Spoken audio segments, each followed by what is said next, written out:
ngài hin khô man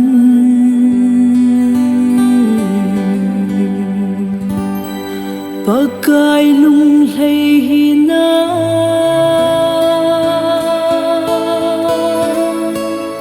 tunin ki gelin tun son hin na lam na che hina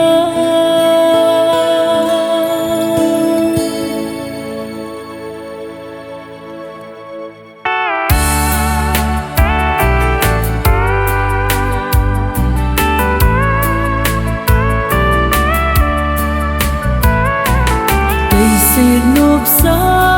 na lâm ma na chi hâm và coi lung đây lâm ma na chi hâm pa na lai hin ki khol pa in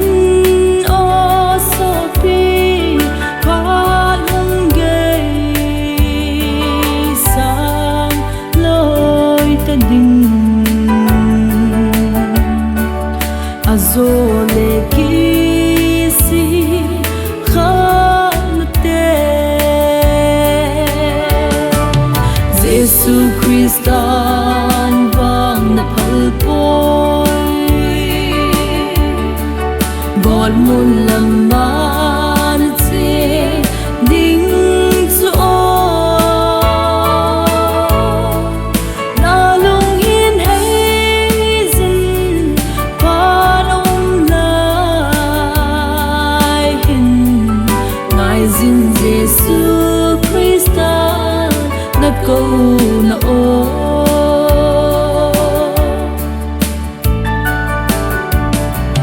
na hin khu chi tan hi gel le chin pa kai lung dei lam thina ni tin na hin kwa man na pui na ha hi lung in ge te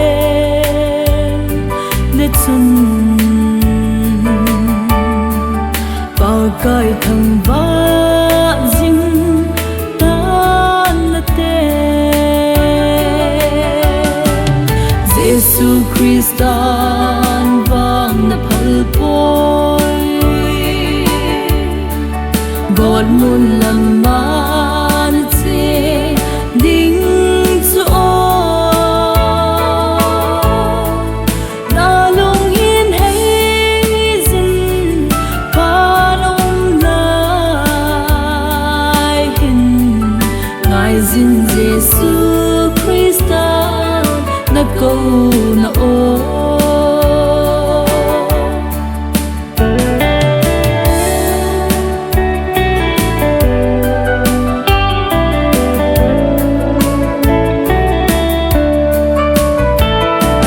pakai pang luva sanna dang ka le sum le pai zong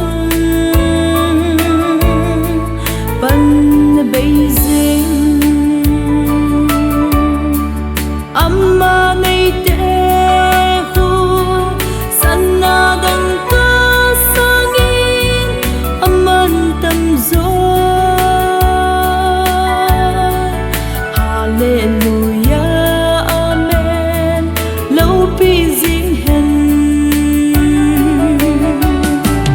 Jesu Christan vang na phal poi God mun laman che ding zo na lung in hay zin pa nong lai hin ngài zin Jesu Christan na câu na o ngài zin Jesu Christan na câu